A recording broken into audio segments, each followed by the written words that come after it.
everyone, welcome back to my channel. My name is Hales and I make videos about what I have sewn and show you how I've made it or explain how I've made it.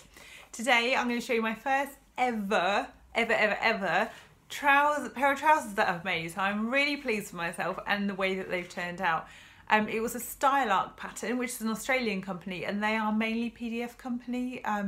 If you live outside Australia, that is. I think they do have paper copies of their patterns, but it's far easier just to download it from, I think some of their patterns are on Amazon, but this I got from their Etsy store. So it is their Tully trousers, Tully pants pattern, which is a paper bag trousers, and I love the look of them. I know they're a bit of a trend thing and it probably won't last, but I just really wanted to have a go, and as there weren't any zip fastenings for my first pair, I thought that this might be the ideal pattern. Now, according to the finished measurements, I cut out a size 12 and it was huge. They were ginormous. They looked like I should be juggling in the circus wearing these. It didn't help if you follow me on Instagram, you would have seen a picture of me in the mock-up pair of trousers which I used, and I used a piece of fabric I bought off eBay ages ago from IKEA, which is green and white striped, and it all adds to the clown vibe because they're really big and baggy. And well, they're ridiculous colour, but that's not their fault, that's my fault. So as it was a PDF pattern, it does give you a size range, not the full size. You have to sort of select which package of sizes that you want, but included in mine was the size 10. So I reprinted a size 10 and it was just the right size for me. So if you're going to make this pattern, I would suggest making a toilet or mock-up first, just to double check the sizes. It all went together fairly straightforward, but there was a couple of things, if I show you, I'll scoot my chair off. So these are the trousers. There's no elastic round on this front piece here. So you sew in these ties, so that one stays flat. If I go on tiptoes, I don't know if you can see in this light, there is a slight pleat down the front, and they have pockets. The elastic, so it goes from like where you sewed the ties in, it goes from there and then all the way around the back, and it just pulls in. So you have to sew your elastic in, and then when you do your casing, you're flipping the casing over the elastic and then sewing around it. The only thing, I don't know if I can get it here, probably hard to see. From the inside, there's a seam which I've got, which is left raw, and this is frayed edges, because you have it's like this high, and then it doubles over to form the casing, and then you sew along the top to make the ruffle, and then you put the elastic in and sew below the elastic. But just so you've got your casing here, and then underneath that, it's like a seam allowance, and there's no instructions of what to do with it. I think what I should have done was overlocked. Calm down, let me just get my chair back. So I'll explain. So you've got the top of the trousers here, and then it folds over. So you sew your ruffle, then you put your elastic in, then you sew below it. So this bit here, it's just raw edge. So I think before I sewed it, if I'd overlocked the top, when it was down there, it would have enclosed all the seams. So yeah, that's the only really thing, the finishing piece on it, which is a little bit annoying, but I will definitely make these again. They only took 1.5 meters of fabric. Now I'm 5'3", so when I had the shortening and lengthening lines, I did take 2 inches off them, and I didn't add a separate cuff.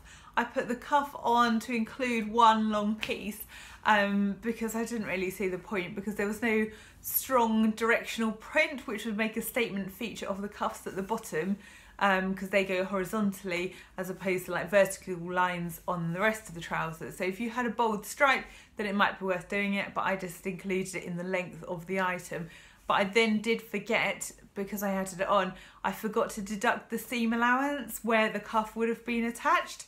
So, and it's a narrow seam that they use. It's a 1 centimetre seam. So I should have taken off 2 centimetres and then just hemmed them as normal. So I didn't do that, so in the end I cut an inch off the bottom, overlooked the edges, and then folded them under and hand stitched a blind hem. I think it was about an inch hem as well. So if you are on the shortish side like me, you might want to consider that, but then I bear in mind that the length that I chose was a cropped length. The next pair I make, I might make them full length, so obviously won't need to take out as much of the length as what I did this time. I think they are meant as a bit of a cropped length, but because of me being short, sometimes it then just means that they're not short enough, which is why I then made those alterations.